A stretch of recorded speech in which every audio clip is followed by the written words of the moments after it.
Referensi itu kata serapan dari bahasa Inggris reference. Dalam bahasa Indonesia kita boleh menuliskan daftar pustaka. Referensi tetapi sudah diserap dalam bahasa Indonesia. Kita boleh menuliskan daftar pustaka atau ada yang lebih apa ya? Lebih puitis begitu kalau di dalam bahasa sastra kita ada yang menyebut senarai pustaka. Senarai. Ya. Nah, tetapi dalam laporan ilmiah sudah biasa menggunakan referensi. Ya.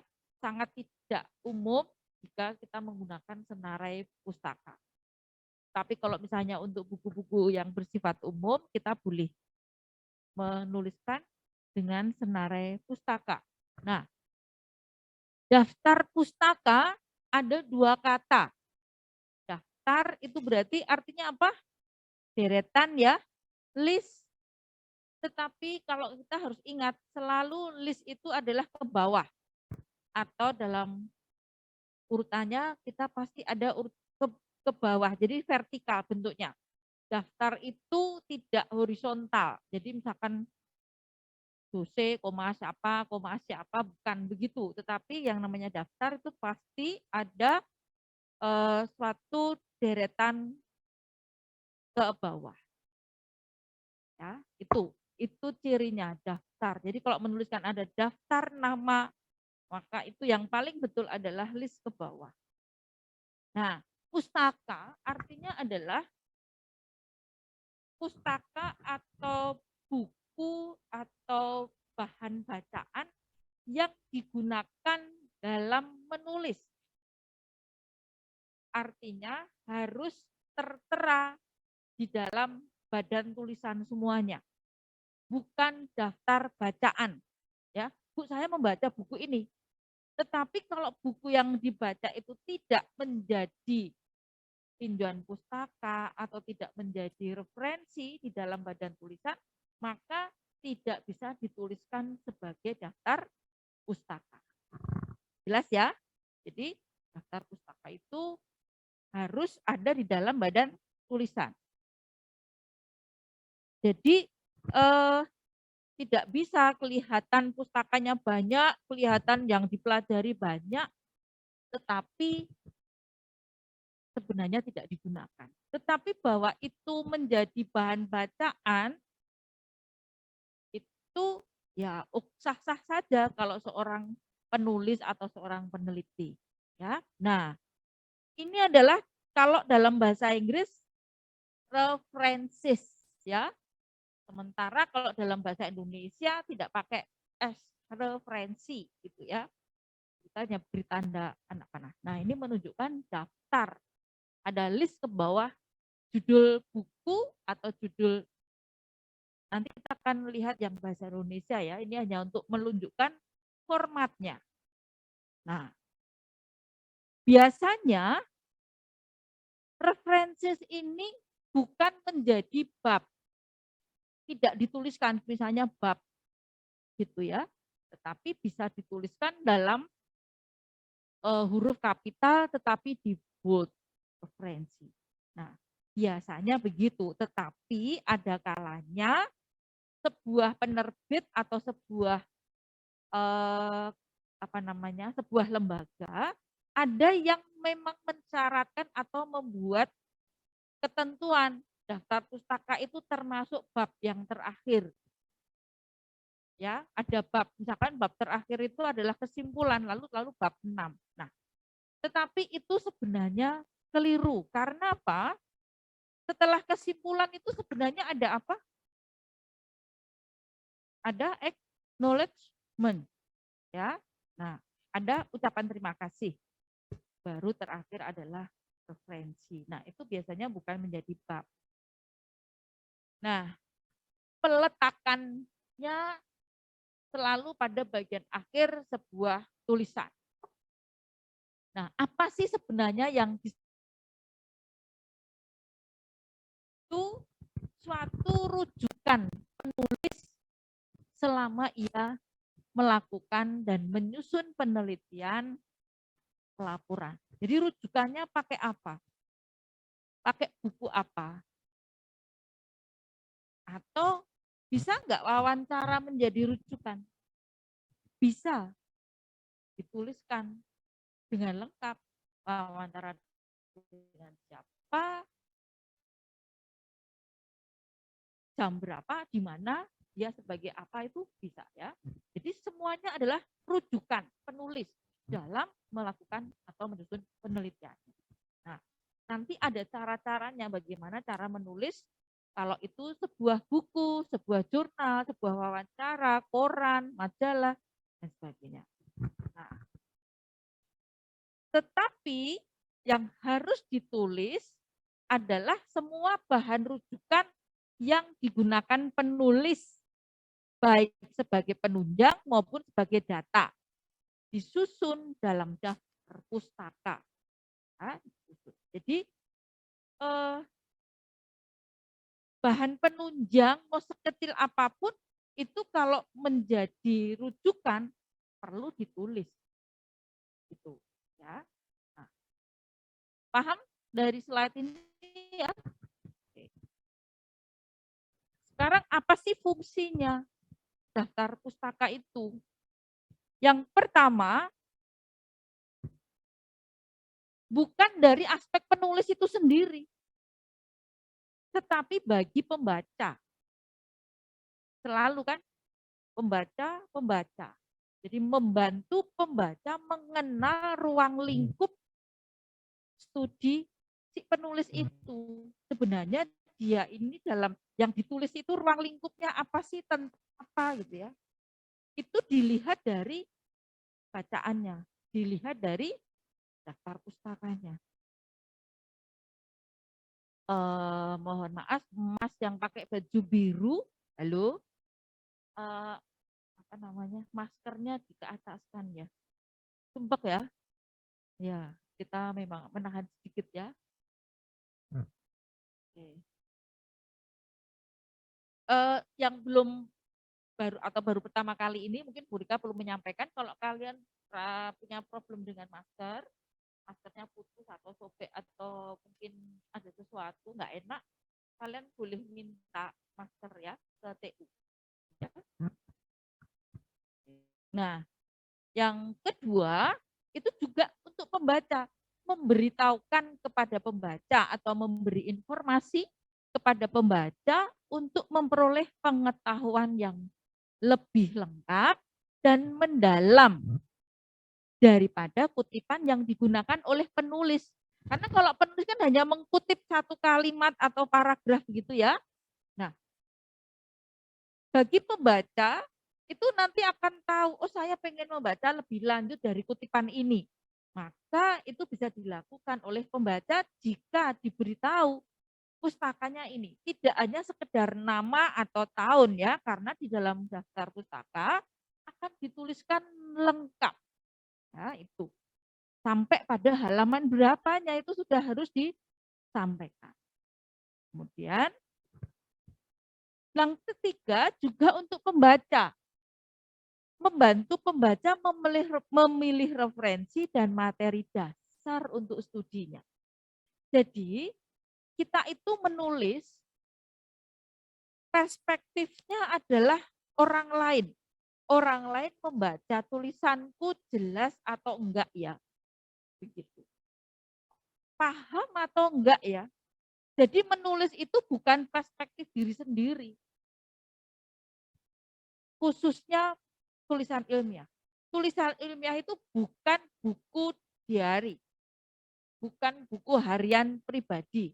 Kalau buku harian pribadi atau planning Anda, buku Anda, itu boleh, itu karena hanya Anda sendiri yang paham. Tidak perlu orang lain paham akan tulisan kita. Tetapi kalau tulisan ilmiah, itu kita harus selalu melihat orang lain paham nggak dengan tulisanku. Karena apa? Orang lain yang membaca penelitian kita, laporan penelitian kita, itu akan bisa meneruskan penelitian berikutnya. Ya. Jadi prinsipnya itu harus bisa dilakukan. Jadi misalnya Anda menulis metode, maka metode yang digunakan Anda itu harus bisa dilakukan oleh orang lain. Jika sama persis sampelnya, persis, maka hasilnya harus sama kalau dilakukan oleh orang lain. Itu prinsipnya. Ya. Jadi tidak boleh ada yang disembunyikan. Kalaupun disembunyikan itu sebenarnya tetap ditulis dalam bahasa yang lebih formal, bukan menyembunyikan data atau menyembunyikan metode, bahkan menyembunyikan apa yang Anda menjadi rujukan. Karena yang namanya dokumen tulisan itu akan tetap tinggal meskipun kita sudah meninggalkan dunia ini. Maksudnya gitu, ya. Dibaca orang lain dokumen itu. Jadi menjadi jejak kita ketika kita juga sudah tidak ada, akan diteruskan oleh orang lain. Ya.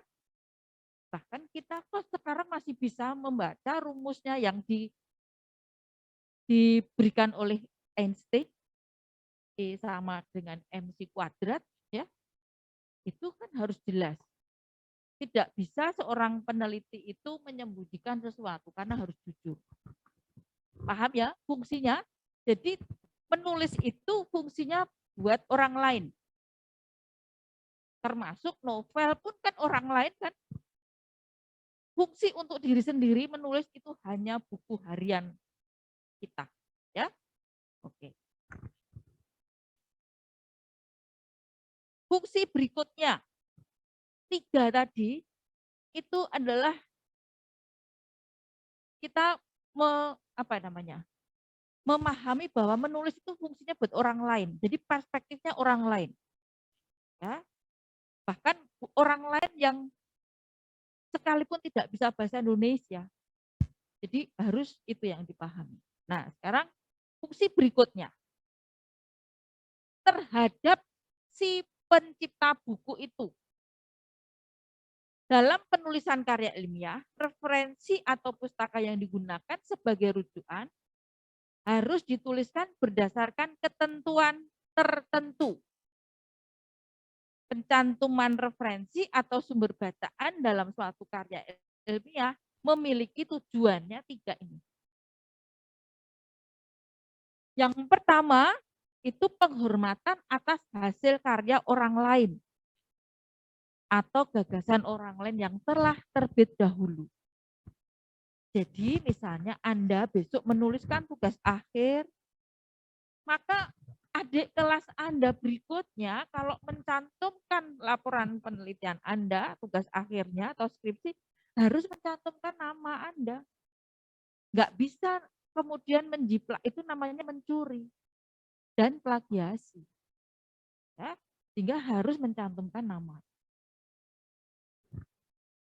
Pernah Anda di dalam sebuah oral communication atau kita secara oral itu kan kalau secara ilmiah akan mengatakan begini, saya meminjam istilah Bapak ini gitu ya, itu sebagai penghormatan. Artinya kita ikut-ikutan ngomongnya orang lain pun sebenarnya itu tidak etis. Kalau itu pendapatnya orang lain seperti kita adalah mengakui pendapat itu adalah pendapat kita, bukan. Ya. Jadi seperti yang disampaikan oleh Bapak bla bla bla. Kemarin beliau menyampaikan itu dalam bahasa formal. Nah, bahasa lisan ya. Bahasa formal itu sesuatu keharusan. Ya, gitu. Karena kita harus menghormati gagasan orang lain yang terlebih dahulu. Kemudian yang kedua sebagai penguatan atas gagasan atau penemuan dari pengembangan hasil yang telah kita capai. Jadi kalau kita menemukan sesuatu, misalnya protein, misalnya Anda meneliti tempe. Protein tempe terkandung 100 miligram per 100 gram. Hal ini sesuai dengan penelitian yang telah dilakukan sebelumnya oleh apa Mbak namanya? Natali, oleh Natali tahun 1990, belum lahir ya, yang melakukan penelitian tentang tempe di Malang, gitu ya. Itu harus disampaikan. Itu sebagai penguatan. Kita karena kita tidak meneliti sendiri, maka butuh penguatan orang lain. Benar nggak ya penelitianku tempe itu kandungannya 100 miligram. Ya, jadi kita mencari penguatan. Nah, kalau ini agar pembaca, ya ini sebenarnya sama dengan slide yang sebelumnya, dapat menelusuri yang digunakan oleh penulis, termasuk memahami ruang lingkupnya.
Baik, ya.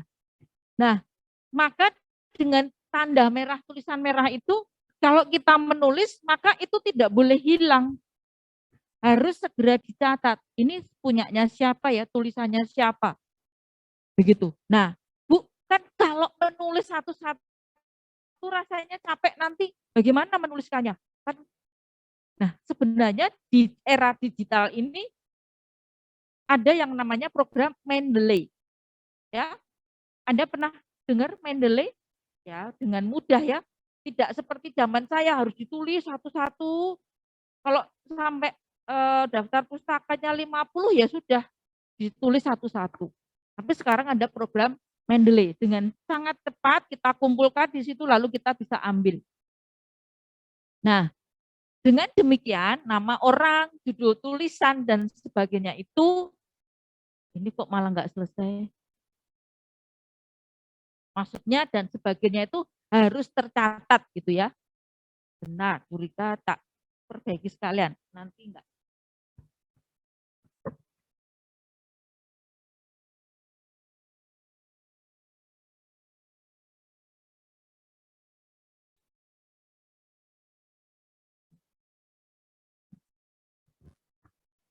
Oke. Nah, ini sudah ya yang pada prinsipnya mengetahui berikan tidak usah ulangi. Nah, sekarang kaidahnya seperti apa? Jadi ada sebuah etika penulisan sumber bacaan. Etikanya seperti apa? Nama penulis tidak boleh keliru, nama keluarga tidak boleh keliru. Jadi etika-etika seperti itu yang digunakan. Nah, nanti ada beberapa style cara penulisannya. Nah, ini adalah secara umum dalam membuat daftarnya. Bukan membuat style yang aneka ragam, tetapi secara umum. Baris pertama dimulai pada margin sebelah kiri. Baris kedua dan selanjutnya dimulai dengan 3 ketukan ke dalam. Artinya, paham? Jadi, ini salah satu ketentuan yang biasa umum dalam sebuah tulisan. Jadi kalau tadi ada ini ya, nanti berikah, nah ini dia. Ini jadi supaya terlihat antara penulis satu dengan penulis yang lain itu nampak. Jadi baris kedua itu harus menjorok ke dalam. Ya, nanti Burika akan lihatkan yang lebih jelas. Jarak antar baris 1,5 pasi. Bu, apa harus? Tidak. Ini cara-cara suatu ketentuan penulis. Jadi dalam penulisan kalau Anda menulis besok menulis tugas akhir itu pahami tata cara penulisannya. Ya. Nah, ini contoh bagaimana instruksi sebuah penulisan daftar pustaka. Tidak semua penulisan seperti ini, tetapi ini contoh instruksinya. Ya, ada instruksinya. Ini yang disebut sebagai sebuah etika atau ketentuan penulisan daftar pustaka.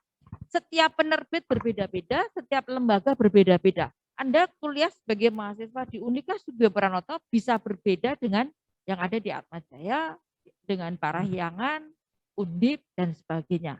Ya, bahkan di sini pun Anda akan berbeda dengan ekonomi, fakultas hukum, dan seterusnya. Ini contoh ketentuan. Lalu daftar pustaka diurut berdasarkan abjad huruf pertama nama keluarga penulis. Akan tetapi cara mengatur atau mengurutnya bergantung pada bidang ilmu. Ya. Seperti inilah etika.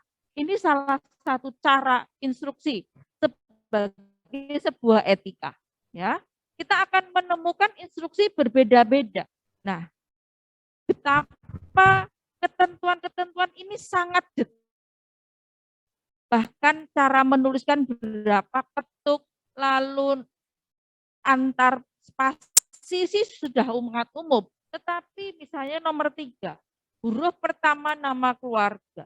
Kemudian jika penulis yang sama menulis beberapa karya ilmiah yang dikutip, nama penulis itu harus dicantumkan ulang. Tidak bisa ditulis idem, atau hilang dan sebagainya. Ya, ini salah satu ketentuan.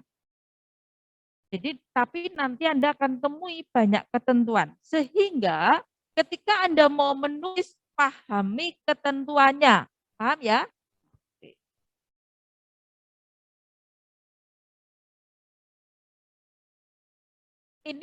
Ini adalah hal yang lebih lengkap dari yang tadi tulisan merah Burika sebelumnya. Ya. Nama penulis jelas. Biasanya diawali dengan penulisan nama keluarga. Bu, kalau namanya seperti Bu Meliana itu apa namanya bapaknya? Dalam KTP-nya enggak ada namanya ya nama itu Meliana. Gitu ya. Terus kalau misalnya Burika, Alberta Rika Pratiwi, maka yang ditaruh adalah Pratiwi di depan. Meskipun Pratiwi itu bukan nama keluarga. Ya. Nah, hal-hal seperti itu akan Anda peroleh dengan cermat ketika membaca instruksi ketentuannya. Banyak sekali ketentuan-ketentuan tergantung penerbitnya. Nah, ada tahun terbitan karya ilmiah yang bersangkutan. Judul karya ilmiah dengan menggunakan huruf besar untuk huruf pertama tiap kata, kecuali kata sambung dan kata depan. Nah, nomor 3 ini menunjukkan kedetilan bagaimana instruksi itu. Jadi tidak semua kapital gitu. Wah, hanya satu kata. Ini contohnya ya. Nanti kita akan lihat berbagai macam style. Lalu ada data publikasi berisi nama tempat atau kota dan nama penerbit kaya yang dikutip. Misalnya kita menulis buku dari ciptaan Ahmad tahun 2019. Judulnya apa? Koma PT Gramedia. PT Gramedia di mana? Jakarta. Itu harus dituliskan. Ya. Nah, bahkan ada yang mengatur titik komanya di mana. Itu adalah ketentuan. Ya. Jadi jangan diabaikan. Ada beberapa cara atau gaya penulisan. Jadi ketentuan-ketentuan ini itu akan bisa berbeda kalau stylenya berbeda-beda. Yang pertama adalah American Psychology Association atau disingkat APA. APA style. Lalu MLA, AMA, AMS, CSE, Turabian, Cidago,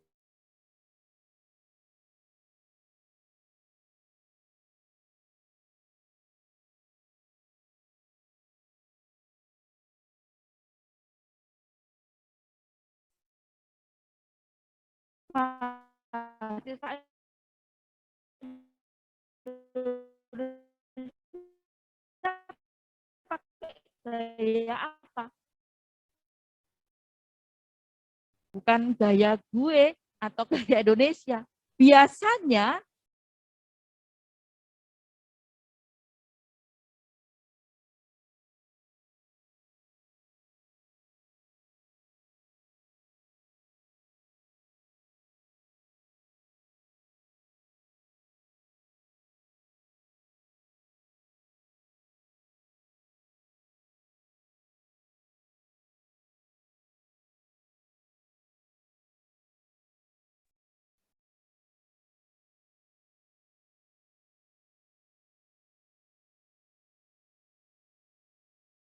oke. Ya. Jadi gaya itulah yang nanti membuat instruksi.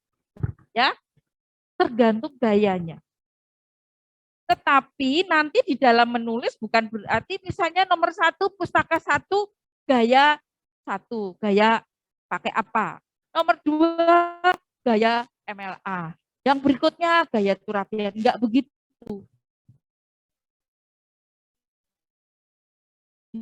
Biasanya pilih satu style, nggak bisa alasan Bu biar banyak gaya gitu ya. Nggak bisa. Jadi harus menentukan satu. Kalau Anda menulis tanpa penerbit, menulis diri sendiri, besok Anda sebagai pakar diri sendiri, tidak akan diterbitkan oleh penerbit yang lain, dipergunakan penerbit Anda sendiri, Anda boleh pakai gaya sendiri. Ya, boleh menentukan sendiri. Tetapi kita ketika kita ada penerbit orang lain atau lembaga, maka kita harus lihat stylenya apa. Ya. Nah, ini sekarang contohnya. Beberapa sumber referensi yang biasa digunakan untuk penulisan karya ilmiah, untuk penyelesaian tugas akhir, baik skripsi, ini ada S1, tesis, nama untuk S2, disertasi, disertasi adalah tugas akhir untuk doktor, untuk S3. Dan cara penyusunan referensinya dalam pustaka atau senarai pustaka.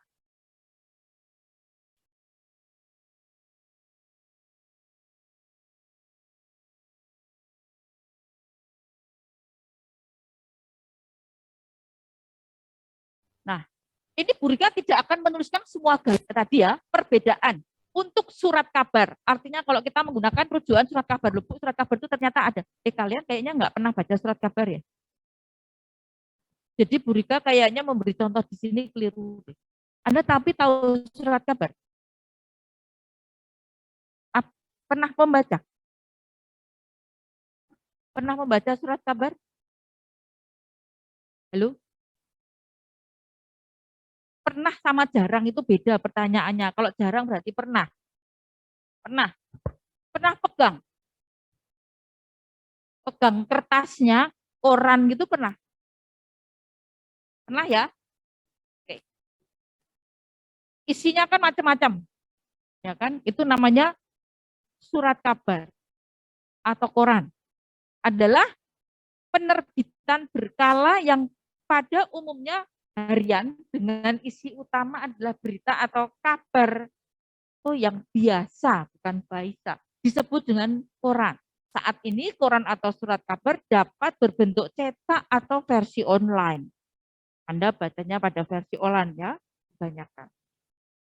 Contohnya seperti ini. Untuk gaya ama.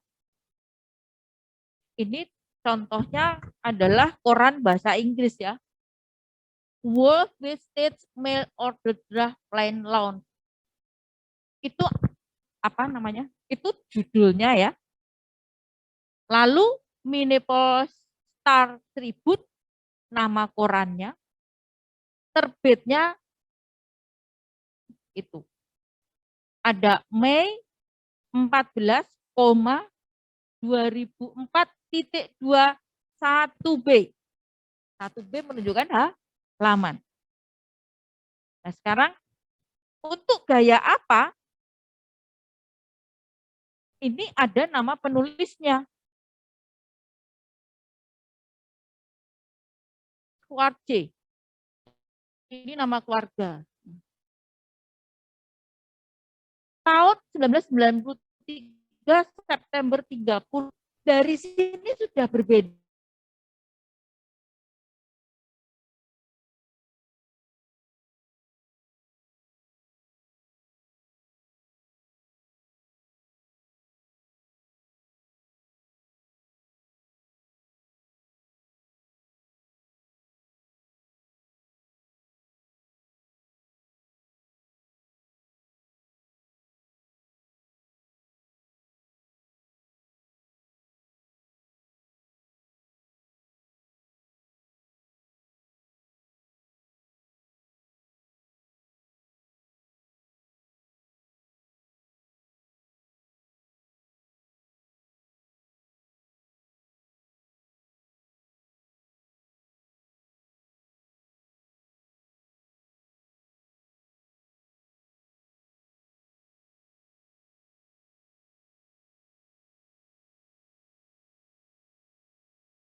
ya, ini jelas Anda tahu perbedaannya ya.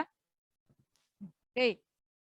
Maksudnya bahwa di dalam penulisan daftar pustaka itu ada banyak style, ada banyak gaya, ada banyak metode penulisan. Ya. Kemudian ada apa, gaya apa. Untuk surat kabar versi online. Ini nama penulisnya tetap sama, ada nama penulis, lalu ada tahun, di dalam kurung termasuk tanggal, bulan. Kemudian kalau ini online, sama-sama gaya apa, perbedaannya di mana ini dituliskan lamannya ya atau URL-nya. Nama korannya tetap ditulis di New York Times, ini nama koran, nama surat kabarnya, lalu bukan halamannya, tetapi URL-nya. Ya, ini contohnya. Jadi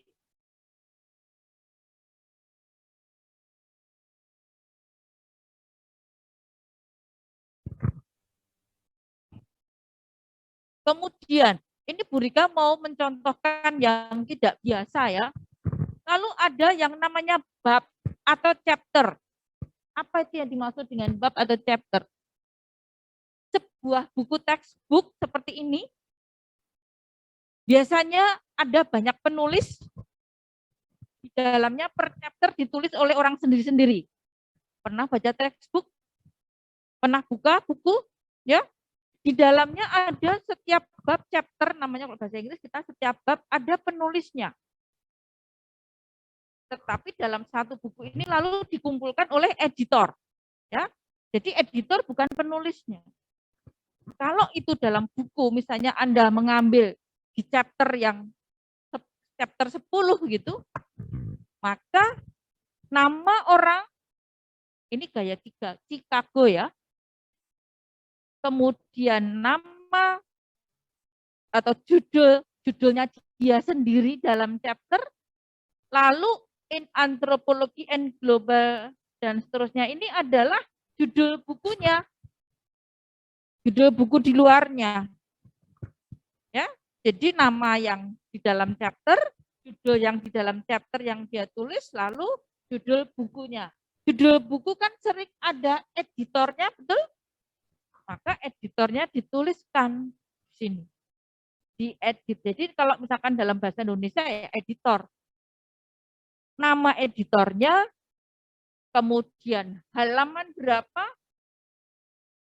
kota mana, kemudian penerbitnya. Penerbitnya itu contohnya meskipun ini nama universitas, ini adalah penerbit fresh.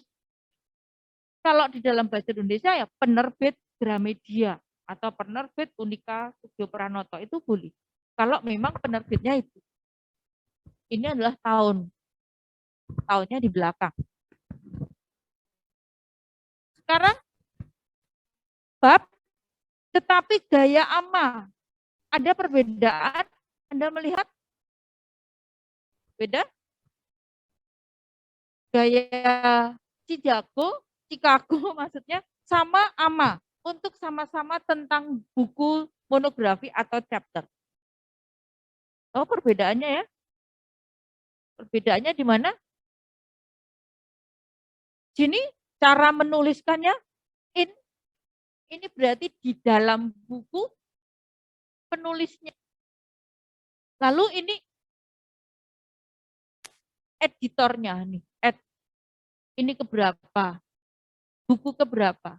Kota, tahun, lalu ada halaman. Sementara kalau gaya Chicago halamannya di sini sebelum penerbit. Ya, ini hanya menunjukkan bahwa setiap gaya punya perbedaan cara menulis. Ya, nah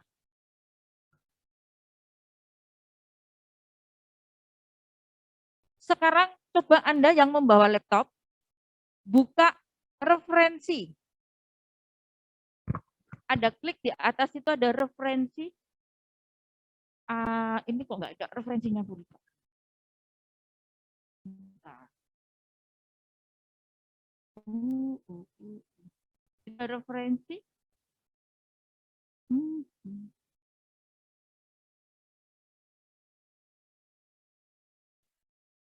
Referensi. Nggak ada. Gaya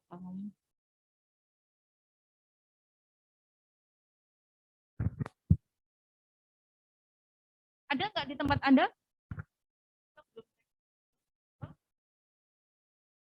Pastinya ada.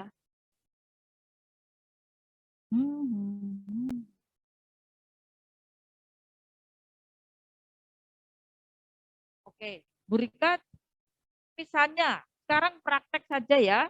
Ini kalau mudah-mudahan semua bisa dilihat di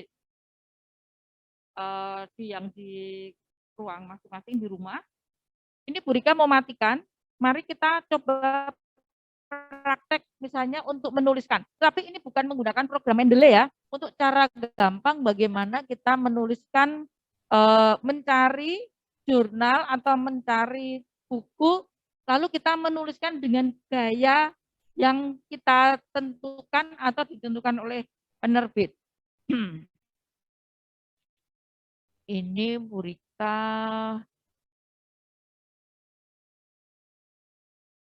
Bu Rika stop sharing ya. Nah.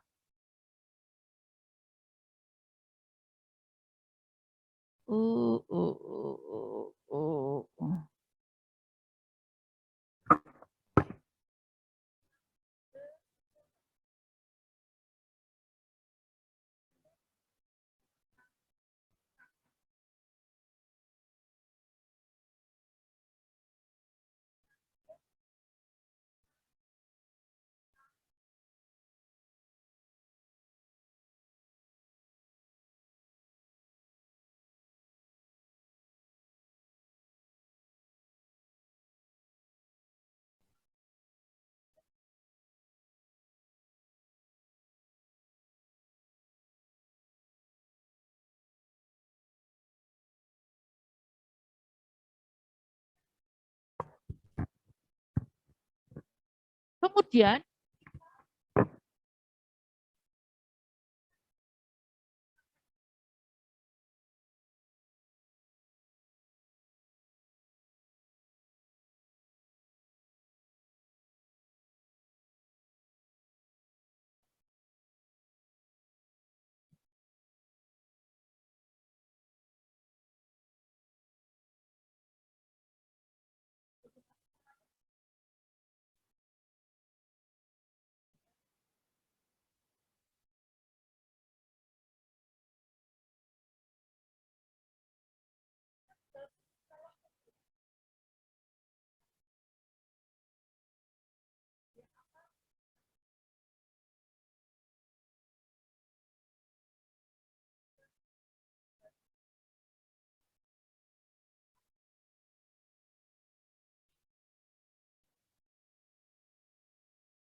yang penting adalah ketika Anda menulis, gaya itu harus dipahami, gaya apa yang ditentukan. Jadi tidak boleh sembarangan. Kadang-kadang gaya amal, kadang-kadang gaya apa, kadang-kadang Chicago enggak. Lalu ada gaya enggak jelas, dicampur-campur. Nah itu yang tulisan jelek. Jadi jangan dicampur-campur sekarapnya kita sendiri. Jadi separuh gaya amal, tapi nanti selanjutnya gaya apa atau gaya kita sendiri. Jadinya itu namanya gaya kita sendiri. Ya, permisi Bu. Ya. Kita yang dari rumah kedapatan apa-apa Bu? Gak kelihatan apa-apa Bu? Ya. Oke.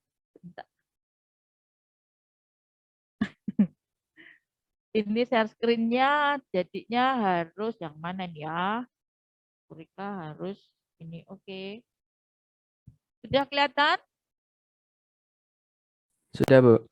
Sudah, Oke. Bu. Caranya tahu ya, ini tadi, bentar Purika ulangi. Ini tadi dari Google Scholar, kalau seandainya Anda mencari referensi atau mencari daftar bacaan, Anda bisa menggunakan Google Scholar. Misalnya tentang CIS, ini dituliskan dulu Google Scholar-nya. Ini. Lalu kita misalnya tadi tentang CIS atau mau cari yang tulisannya Purika, jurnalnya Purika boleh. Misalnya ini penelitiannya Purika, nah tentang ini misalnya ketemu tentang asam lemak, misalnya kita ini misalnya yang mau dipakai, dibaca dulu mestinya, ini jurnalnya, lalu bagaimana cara mensitasi?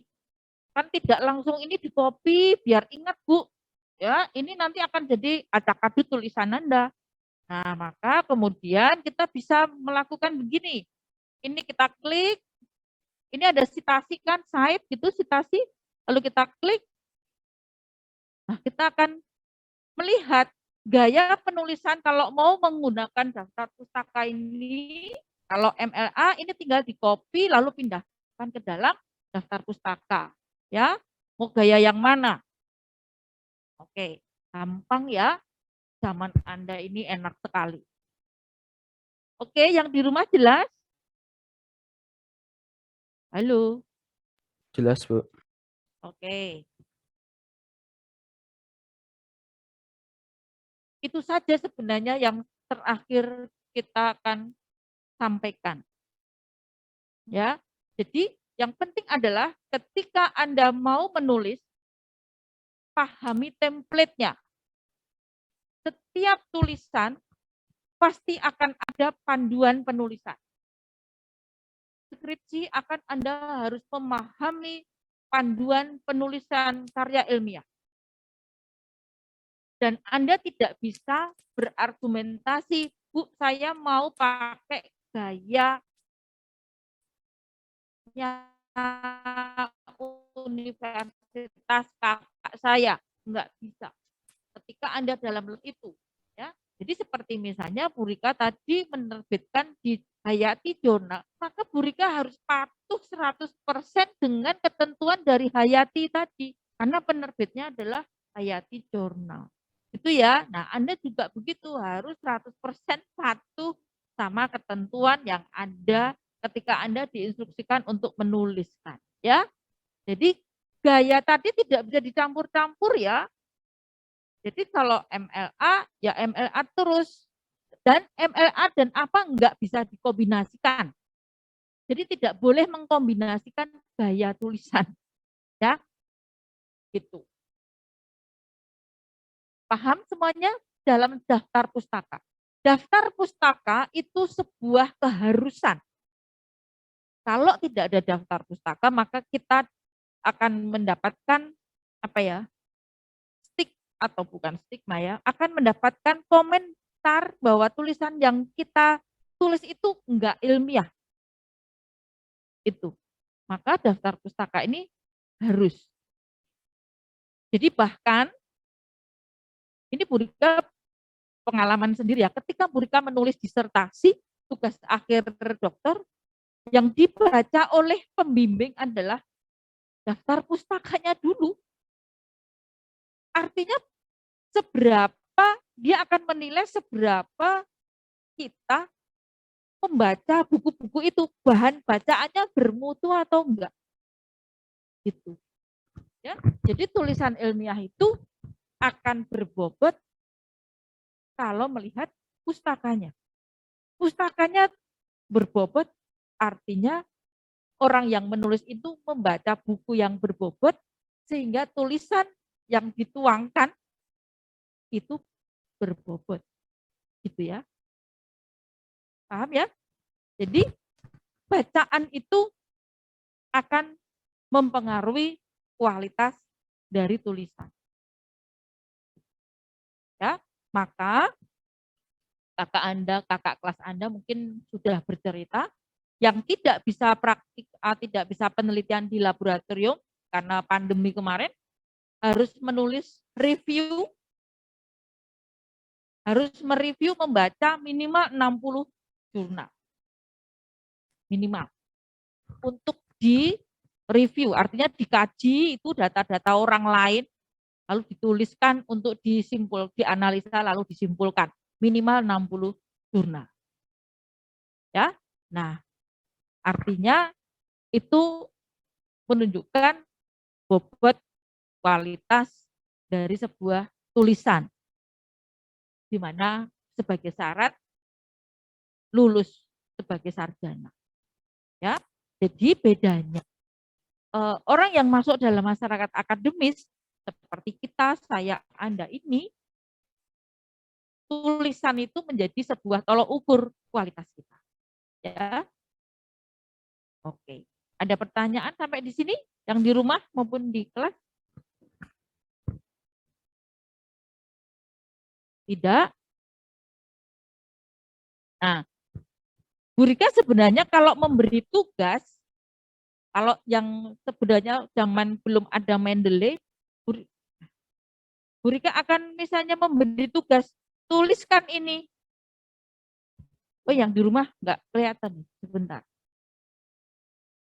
Oh.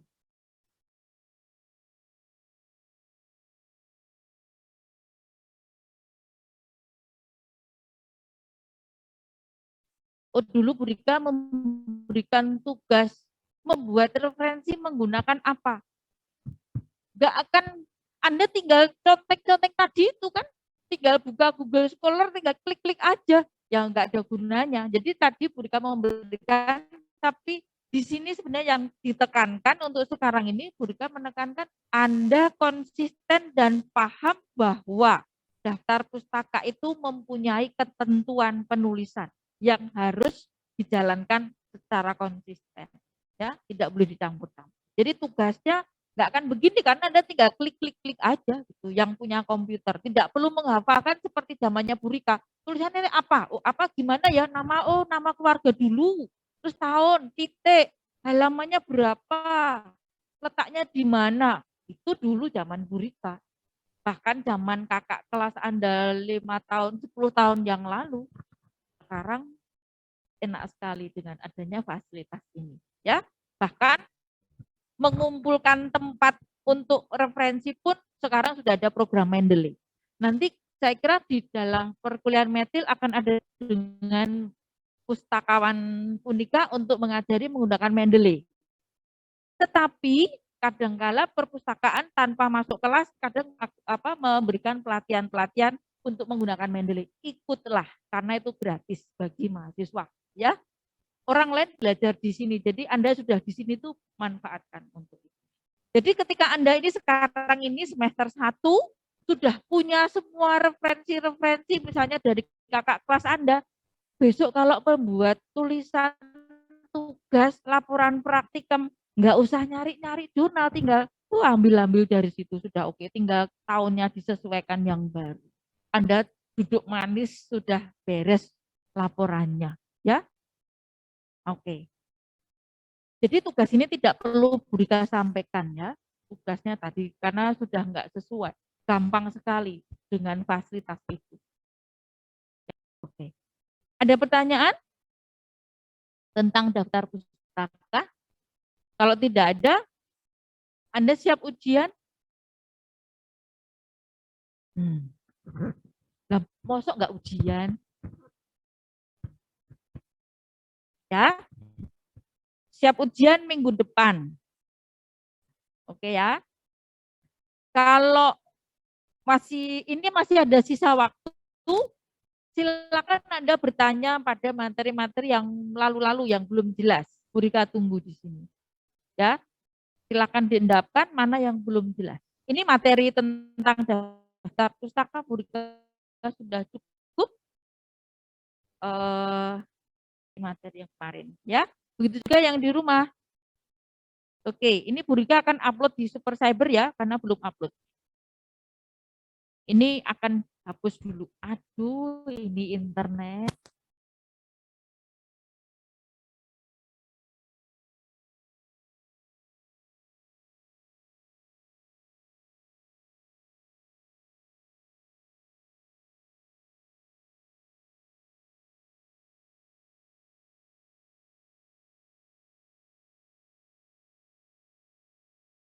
Permisi Bu.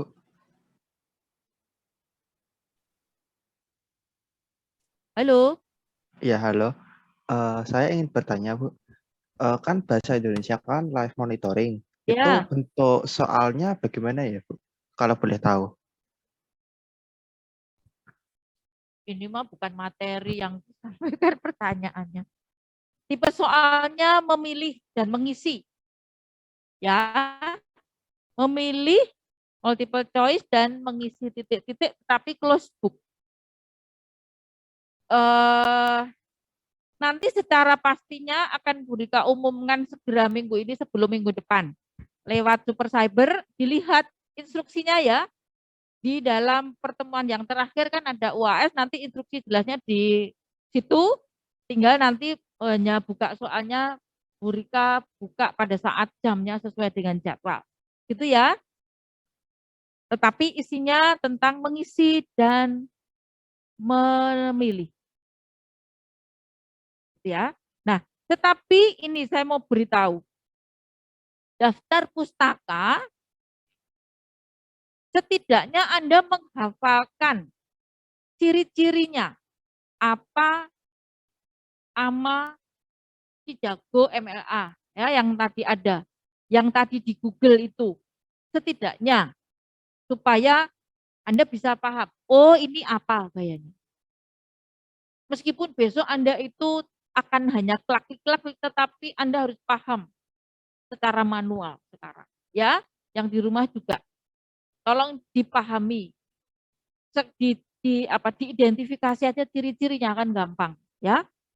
Jadi jangan keliru. Jadi mahasiswa Unika akan tahu, oh ini apa, sipil apa, gampang, ya. Caranya apa? Terus nanti Anda jadinya tahu. Jadi tahu fungsinya tadi koma site itu apa sih artinya? Oh ternyata bisa diaktifkan dan itu akan memberitahukan informasi mengenai gaya penulisan, gitu ya.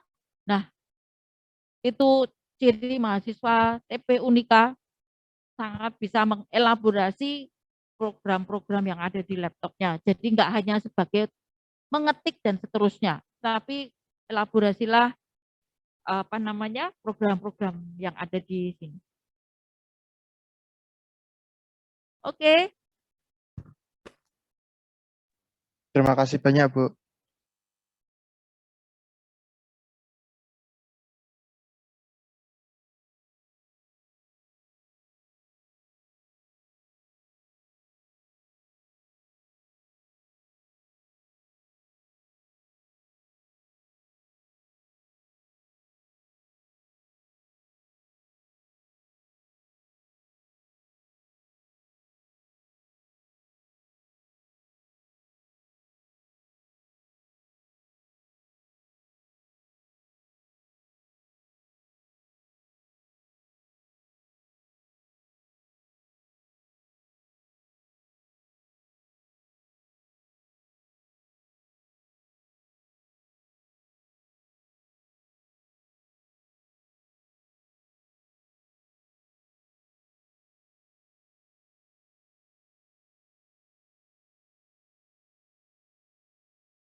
halo yang di rumah kita bisa akhiri kalau tidak ada pertanyaan, tetapi Bu Rika masih stay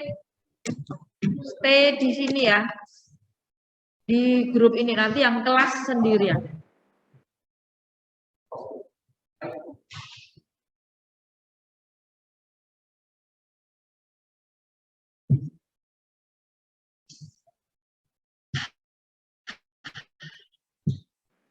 Kita kenapa? Kita mau foto. Kita mau foto, Anda perlu.